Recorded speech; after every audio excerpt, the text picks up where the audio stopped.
खड़ा ना भल जाता है सामने। आज बोली निकला था कि सामने से ऑफर आया था। धान रे ऑफर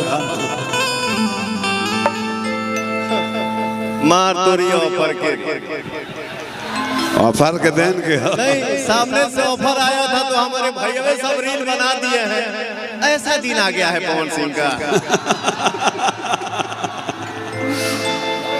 खैर,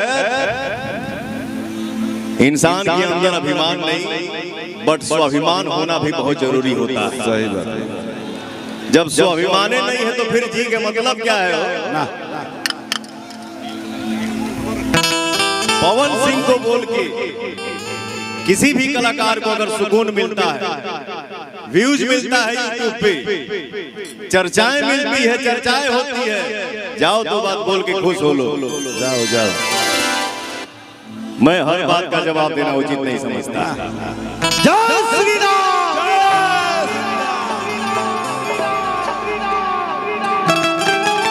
स्वर्ग के दाता विद्यादायिनी माई सरस्वती है। शेर के रूप में दो लाइन आप सबके बीच में भैया।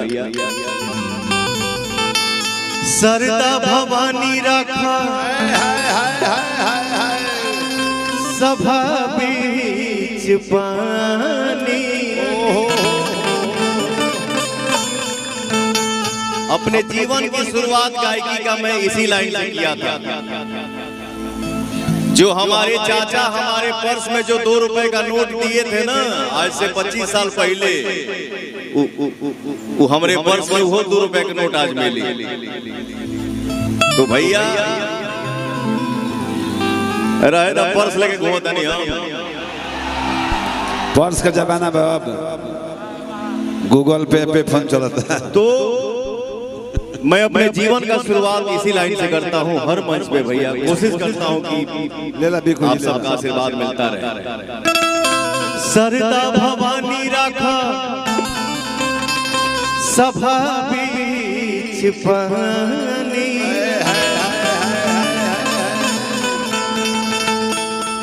अरे छोटुआ क्या सर?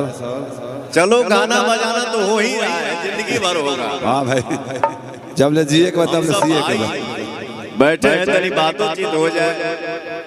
एक घड़ी यूट्यूब के ऐसा जमाना आ गई बा। लव यू टू रे, love you 6, love you 6। YouTube का ऐसा जमाना आ गया है। कैप्शन में ऐसा लाइन नहीं करता है, लिखाएं खाते में बैठले रहता है। और कुछ लोगों का इंटरव्यू देख के एगो तक घरे घरे कहीं कौन कार्ड खुलल करे घरे पॉडकास्ट हाँ, घर ही में पॉडकास्ट खोल दो, घर ही में स्टार बने, हीरो बने, हीरोइन सब घर ही में बना। अपने माने अपने मुँह बड़ाई के पुल बांध देवे के। सही बात है। फलानवा कहीं ना जाने, फलानिया कहीं ना जाली, उनका फिर आवे लगे एक्सेप्ट करे नहीं। सही है। हे जा फुर्सत बा, फुर्सत के कमी नहीं। लेकिन एक बात जरूर मानना पड़ेगा, हमारे भाई इतना प्यार करते हैं। सही में बोलता हूँ कि पवनवा को बोलने की जरूरत क्या है। जैसे एक जनी बोलल बड़ी नाम ना रखब, नाम का धरी नाम तने को नहीं धरे नाम धरे के टाइम बा समझ जा सरे पगला। बात के पूछ लेवे के चीज के चिन्हे के खड़ा होके में गोड़ कांपता था। हां जी, ये भोजपुरिया हिंदी है, गोड़ कांपता था। तू कहबू सजी अब ये रानी, तू कहबू मर जाए। आज के जानते हैं पवन सिंह जी, आज के कार्यक्रम के मैन ऑफ द मैच वही है, उन्हें हमने घोषित कर दिया। अरे तो पहाड़ी नागिन हमें। ए व्यास जी, ये रवि रंजन भाई किताब आपके ऊपर लिखे हैं, पावर स्टार 2 शब्द बोलना चाहते हैं उसको। आइए आइए जय रवि रंजन जी। रवि रंजन जी, आप गाना जिला के साथ किताब जब लॉन्च हो तो अमित कथा कहे जे आप बोलते हैं तो हमारे खून में गर्मी आ जाती है। लीजिए माइक। एक हमारे चाचा जी हैं जिद्दी जी, ये भी बोलते हैं तो कभी कभी खोलता है मन। एक नरमा गल फिर बेटा सुला देता है, बट अच्छा इंसान, गॉड ब्लेस यू, खूब आगे आगे। द्वार पर टाइल्स न लगाओ तो क्या करो। मैं किताब जब लिख रहा था पावर स्टार, जो जल्दी छप जाएगी, तो मैं पवन सिंह जी, पावर स्टार जी, आप जितना इनको उपाधियां आपने दी है, बचपन से लेकर के अभी तक के जो ताल्लुकात रहे हैं इनके, वो सब इतने शानदार रहे हैं कि सबका जिक्र मैंने किया है। और यकीनन जब मैं वो पढ़ना चाहता हूँ, उस दो पंक्तियां आप तक पहुंचाने की कोशिश कर रहा हूँ, क्योंकि जरा पाने की चाहत में बहुत कुछ छूट जाता है। तुम्हारे पास आता हूँ जमाना रूठ जाता है। मोहब्बत लिखने पढ़ने में बड़ी आसान दिखती है, मोहब्बत को निभाने में पसीना छूट जाता है। एक ऐसा लड़का जिसने पूरे देश और दुनिया में भोजपुरी का डंका बजवाया, वो असाधारण व्यक्तित्व कोई और है, वो कौन हो सकता है? जमी के जिस्म पर चादर सी डाल देता है, दरख्त धूप को साए में ढाल देता है। ये भोजपुरी का सुपरस्टार, स्टारों का स्टार है, जब भी बोलता है कलीजा निकाल देता है। मैं एक बात कहूं साहब, ये हल्की दाढ़ी पर मुस्कुराने वाला आदमी हाफ कट हंसता है। ये धोनी की तरह, शतक की तरह हंसता है।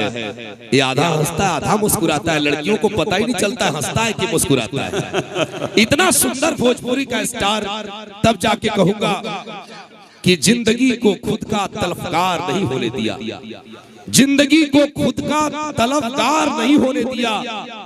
पवन सिंह ने दिल में दिल को रखा, दिल को बाजार नहीं होने दिया। ये दिल को बाजार नहीं बनाते साहब। और यकीनन आप सबके दिलों पर राज करने वाले पवन सिंह जी के लिए वो एहसास हम तो चाहिए कि एक भीतर के सब कुछ रहे। देखिए क्या है, बाजारों लोगे ऐसा क्या कर, मार्केटों को रहल जरूरी है, सामान बिकाई कैसे के बातों को काटा। सॉरी, नहीं ऐसा नहीं है। तो दिल का कभी, दिल का खुद को दिल का तलफकार नहीं होने दिया, और पवन सिंह ने दिल को कभी अपना बाजार नहीं होने दिया। और यकीनन जिस रूप में पवन सिंह जी ने गाया, तेरे चेहरे के आगे गुलाब क्या होगा, ऐ भोजपुरी की शान, तू मुस्कुराता है, तू गाता है, तेरा जवाब क्या होगा। जब कोई आए एक बार दोनों हाथ ऊपर उठाइए, पूरा हाथ उठा करके एक बार जोरदार ताली बजाइए, एहसास कराइए। ये जो आप जो कह रहे थे गांधी मैदान से लेके पूरी घटना को, अरे आप में तो ताकत है कि पूरी घटना बदल दे। आप में वो ताकत है कि आप सबको, एक ऐसा खूबसूरत हाथ है कि जिसके कंधे पर पड़ता है वो सुपरस्टार हो जाता है। एक ऐसा हाथ है जिसको हारमोनियम पकड़ के बता दे वो गाने लगता हो। और जितने लोग मंचों पर बैठे हैं, सीना ठोक के कहिए, जब ये व्यक्ति गाता है तो चांद मुस्कुरा के कहता है, पवन सिंह तू गजल गाता है तो इस करने का मन करता है। इसलिए ये झूठी बड़ाई नहीं है, ये दुनिया के सभी सुपरस्टार को आप चाहें तो अपनी पंक्तियों में खड़ा कर सकते हैं। इसलिए भोजपुरी को नाज है, यदि हिंदी सिनेमा को नाज है कि हमारे पास अमिताभ बच्चन है, क्रिकेट को नाज है कि हमारे पास सचिन तेंदुलकर है, तो हम भोजपुरी वासियों को नाज है कि हमारे पास पवन सिंह है।